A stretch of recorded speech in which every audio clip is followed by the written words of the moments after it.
विद्यार्थी मित्रांनो नमस्कार। इयत्ता 7वी मराठीमधील 11वा धडा बाली बेट याचा स्वाध्याय आज आपण या व्हिडिओमध्ये सोडवणार आहोत। चला तर मग आजचा व्हिडिओ सुरू करूया। प्रश्न 1 आहे, खालील आकृती पूर्ण करा।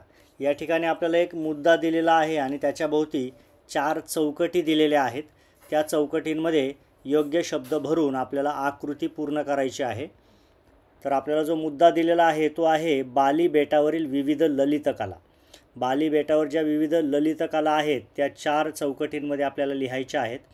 तर त्या 4 ललित कला येतील: 1 गायन, 2 चित्र, 3 शिल्प आणि 4 नृत्य। हे 4 शब्द आपण त्या 4 चौकटींमध्ये भरायचे आहेत आणि आपला या प्रश्नाची आकृती पूर्ण होणार आहे। यानंतर आपल्याला आ प्रश्नामध्ये एक टेबल दिलेला आहे। त्याच्यामध्ये 2 कॉलम आहे। त्यातील पहिल्या रो मधील माहिती आपल्याला दिलेली आहे। बेटाचे वर्णन करण्यासाठी लेखकांनी वापरलेले शब्द आणि दुसऱ्या कॉलममध्ये वरती लिहिलेलं आहे बाली बेटावरील कलांसाठी लेखकांनी वापरलेले शब्द। हे पाठातून शोधून आपल्याला लिहायचं आहे। आपण इथे लिहिलेलं आहे। तर बेटाचे वर्णन करण्यासाठी लेखकांनी वापरलेले शब्द आहेत रत्नजडित कंठ्यातील कंठमणी आणि बाली बेटांवरील कलांसाठी लेखकांनी वापरलेले शब्द आहेत ललित कलांचा रंगीबेरंगी गोफ। अशा पद्धतीने योग्य शब्दसमूह लिहून आपण इथे सुद्धा आकृती पूर्ण केलेली आहे। पुढील प्रश्न पाहूया। पुढे प्रश्न 2 आहे, खालील कल्पना स्पष्ट करा। इथे आपल्याला काही वाक्य दिलेली आहेत पाठामधील, त्यामध्ये एक कल्पना मांडलेली आहे आणि ती आपल्याला स्पष्ट करून लिहायचं आहे। त्यातील अ विधान आहे, बाली बेट म्हणजे रत्नजडित कंठ्यातील कंठमणी आहे। ही लेखकांनी मांडलेली कल्पना आहे, ती आता आपण स्पष्ट करूया।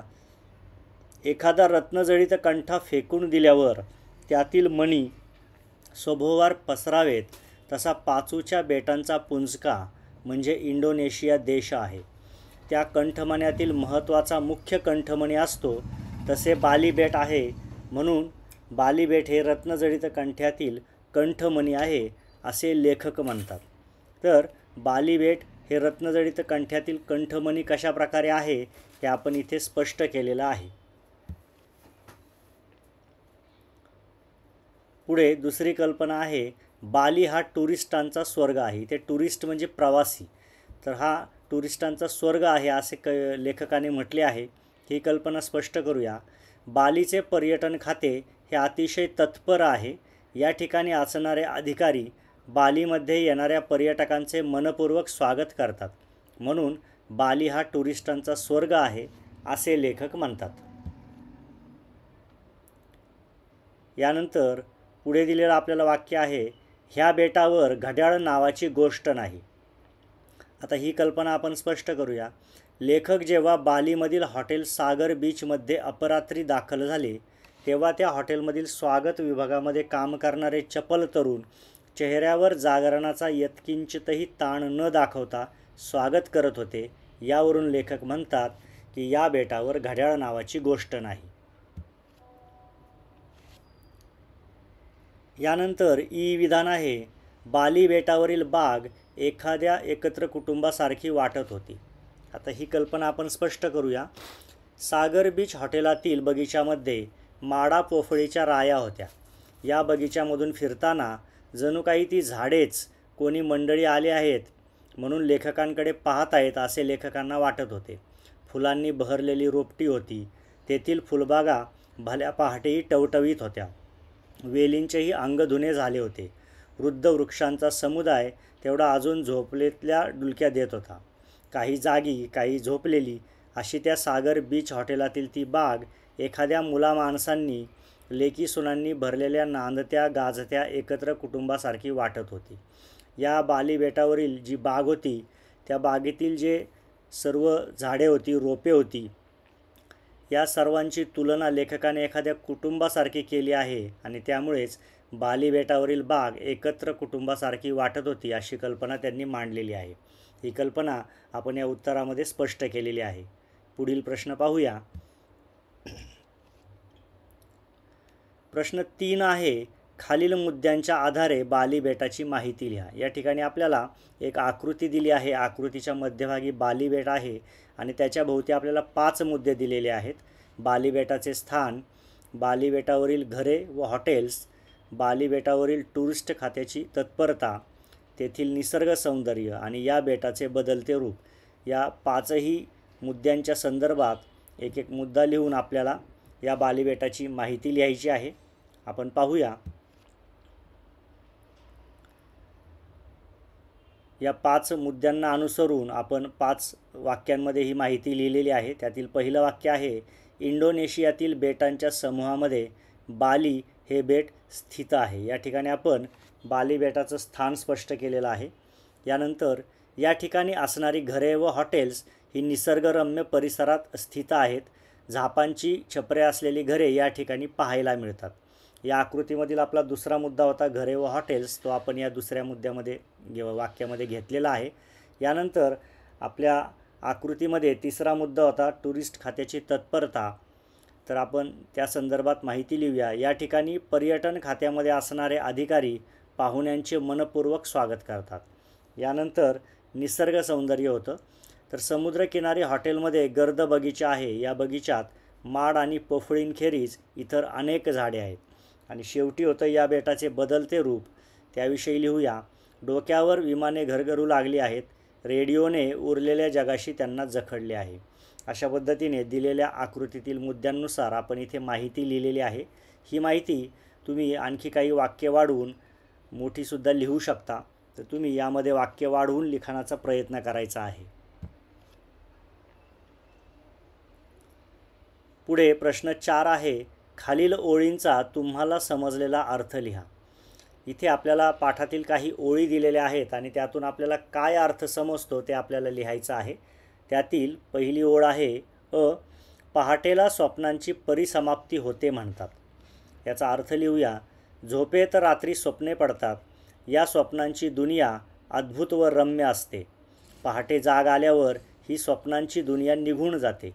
म्हणजेच पहाटेला स्वप्नांची पूर्ण समाप्ती होते, असा या वाक्याचा अर्थ आहे. पुढील वाक्य पाहूया. पुढे आहे, 5 मिनिटांतच बाली बेटाने माझे घोरणे ऐकायला सुरुवात केली. लेखकांचं हे वाक्य आहे. याचा अर्थ आपण स्पष्ट करूया. लेखक रात्री उशिरा हॉटेलमध्ये पोहोचले. हॉटेलमधील खोलीत प्रवेश करताच ते थकलेले असल्याने 5च मिनिटात गाढ झोपी गेले. म्हणून 5 मिनिटातच बाली बेटाने माझे घोरणे ऐकायला सुरुवात केली, असे लेखक म्हणतात. यानंतर पाठातील पुढील ओळ आपल्याला दिलेली आहे, वेलींचेही अंग धुणे झाले होते.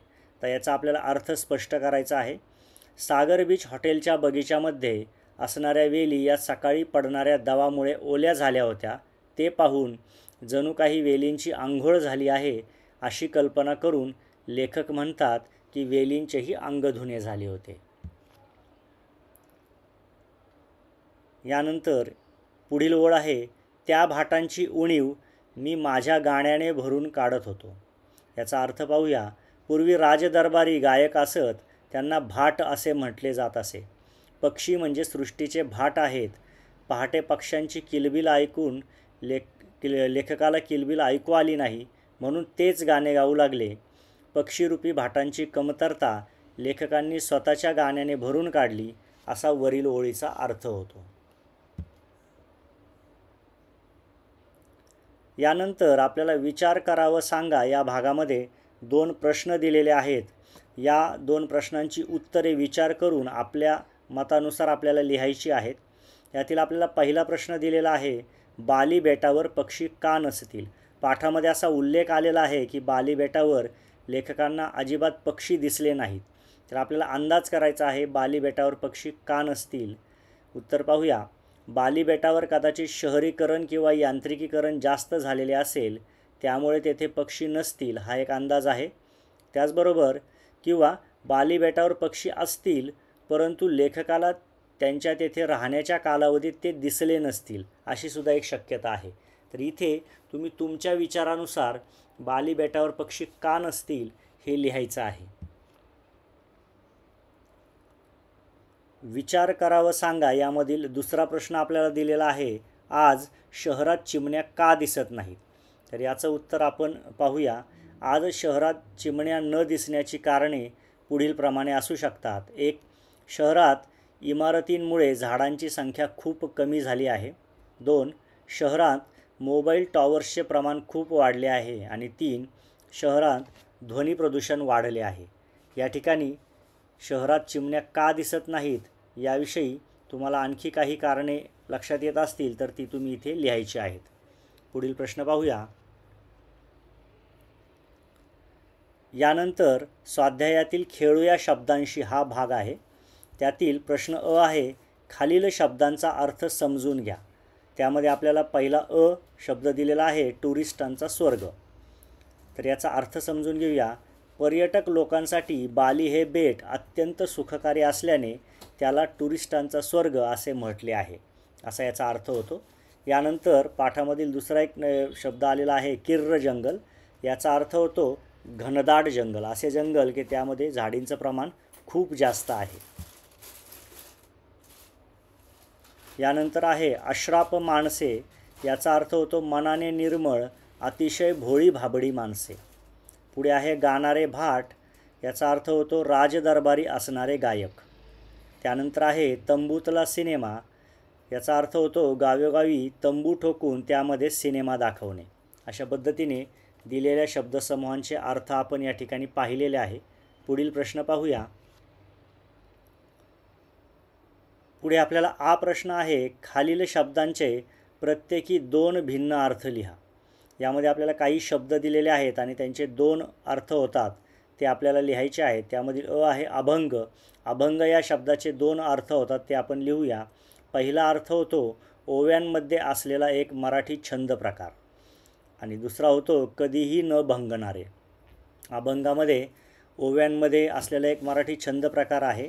अनेक आपले संत अभंग लिहितात, त्याला आपण सतत गात असतो आणि त्यांना आपण अभंग म्हणतो. आणि अभंग या शब्दाचा अर्थ कधीही न भंगणारे, कधीही न तुटणारे असा सुद्धा होतो. अशा पद्धतीने दोन्ही अर्थ आपण इथे लिहिले आहेत. यानंतर पुढील शब्द आपल्याला दिलेला आहे बोट. बोट या शब्दाचे 2 अर्थ आहेत. पाण्यामध्ये जी होडी असते तिलासुद्धा आपण बोट म्हणतो आणि आपल्या हाताची बोटं यांनासुद्धा आपण बोट असं म्हणतो. अशा पद्धतीने बोट या शब्दाचे देखील 2 अर्थ आपण इथे लिहिलेले आहे. पुढील प्रश्न पाहूया. पुढे आहे खालील शब्दांचा वाक्यात उपयोग करा. इथे काही शब्द आपल्याला दिलेले आहेत, त्या शब्दांचा आपल्याला वाक्यामध्ये उपयोग करायचा आहे. त्यातील पहिला शब्द आहे उभयता. आता याचा अर्थ होतो जोडीने, तेव्हा आपण वाक्यात उपयोग करूया. मामा व मामी उभयता गावी गेले. या ठिकाणी उभयता या शब्दाचा वाक्यात आपण उपयोग केलेला आहे. यानंतर पुढील शब्द आपल्याला दिलेला आहे यत्किंचितही. याचा अर्थ होतो थोडेसेही. तर याचं वाक्यात उपयोग पाहूया. आईने दिलेला खाऊ राजूने ताईसाठी यत्किंचितही न थांबता खाऊन टाकला. याच प्रश्नातील तिसरा शब्द आपल्याला दिलेला आहे चौघडा. याचं उत्तर पाहूया. मंगलप्रसंगी सनई चौघडा वाजवला जातो. आणि आपल्याला चौथा शब्द दिलेला आहे चित्रविचित्र. याचा वाक्यात उपयोग पाहूया. नीलमने केलेले रंगकाम चित्रविचित्र दिसत होते.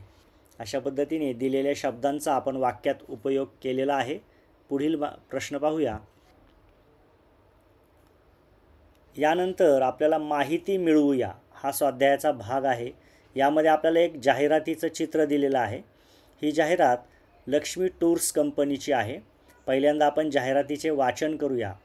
केल्याने देशाटन, त्वरा करा त्वरा करा, आजच लक्ष्मी टूर्सला भेट द्या. लक्ष्मी टूर्सतर्फे आयोजित उन्हाळी सुट्टीतील खास परदेश सहल. आपली सहल निश्चित करा, उन्हाळी सुट्टीचा आनंद घ्या. सहलीचा कालावधी मे महिना. संपर्कासाठी कार्यालयाचा पत्ता लक्ष्मी टूर्स, लक्ष्मीकांत बिल्डिंग, लक्ष्मीनगर, पुणे. आणि एक खास सूचना दिलेली आहे. 28 फेब्रुवारीपर्यंत नोंदणी करणाऱ्याला प्रवास शुल्कात 50% सवलत व भेटवस्तूंची खैरात. अशा पद्धतीने ही एक जाहिरात दिलेली आहे. जाहिरातीत माहितीबरोबर एका बसचे चित्र दिलेले आहे. आता या जाहिरातीच्या संदर्भात आपल्याला काही प्रश्न दिलेले आहेत आणि त्यांची उत्तरे आपल्याला लिहायची आहेत, ती पाहूया. जाहिरातीवर आधारित पहिला प्रश्न आहे, सहलीचे आयोजक कोण आहेत? तर लक्ष्मी टूर्स हे सहलीचे आयोजक आहेत. यानंतर दुसरा प्रश्न आहे, सहलीची वैशिष्ट्ये कोणती? म्हणजे सहलीमध्ये खास काय आहे? तर ते आपल्याला जाहिरातीत वाचन केल्यावर लक्षात येईल. सहलीची वैशिष्ट्ये आहेत, 1. उन्हाळी सुट्टीत खास परदेश सहल आहे, आणि 2. 28 फेब्रुवारीपर्यंत नोंदणी करणाऱ्याला प्रवास शुल्कात 50% सवलत व भेटवस्तू मिळणार आहे. अशी 2 वैशिष्ट्ये आपण सहलीची इथे लिहिलेली आहे. पुढील प्रश्न पाहूया. पुढे तिसरा प्रश्न आहे, सहलीला जाण्यासाठी नोंदणी करणाऱ्याला सवलत का दिली असावी असे तुम्हाला वाटते? तर साहजिकच आहे, भरपूर व जलद नोंदणी व्हावी, खूप प्रवासी मिळावेत म्हणून सहलीला जाण्यासाठी नोंदणी करणाऱ्याला सवलत दिली असावी. यानंतर या जाहिरातीवर आधारित चौथा प्रश्न आहे, प्रस्तुत जाहिरात विश्वसनीय आहे असे तुम्हाला वाटते का? जाहिरातीतील कोणती गोष्ट तुम्हाला अविश्वसनीय वाटते? आता ही जी जाहिरात आहे ही खरी आहे, विश्वास ठेवण्यासारखी आहे का?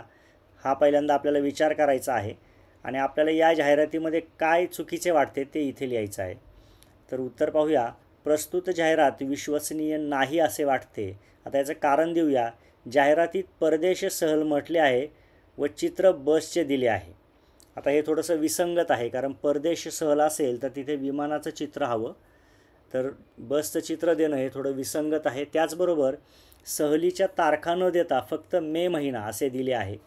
इथे जाहिरातीमध्ये आपल्याला सहलीचा कालावधी मे महिना असं दिले आहे, परंतु नेमक्या कोणत्या तारखांना सहल जाणार आहे ते काही तिथे दिलेलं नाही. शिवाय इथे 50% जी सवलत म्हटली आहे तीसुद्धा खूप जास्त सवलत वाटते.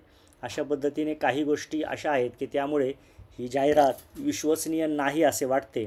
आपण या उत्तरामध्ये स्पष्ट केलेलं आहे. पुढील भाग पाहूया.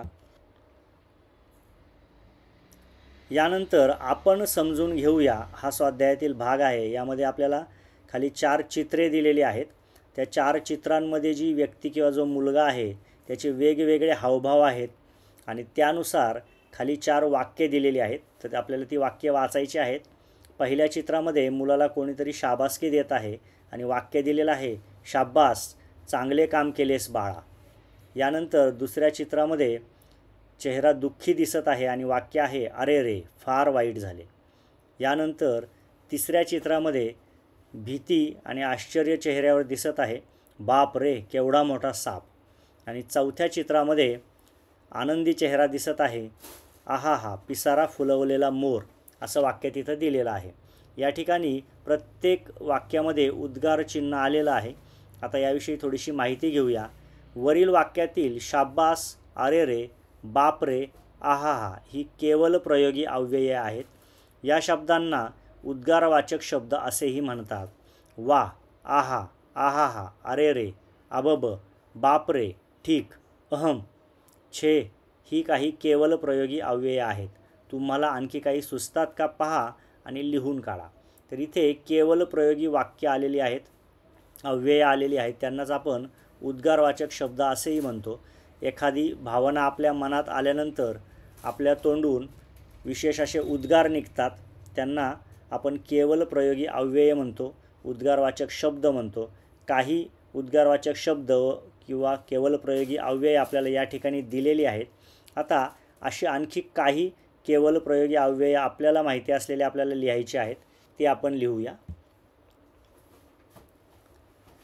तर काही केवल प्रयोगी अव्यय आहेत, वाह वाह, ओहो, हाय, छान, अच्छा, छे, शी, अरे इत्यादी. तर अशी अनेक केवल प्रयोगी अव्यय आपण वापरत असतो.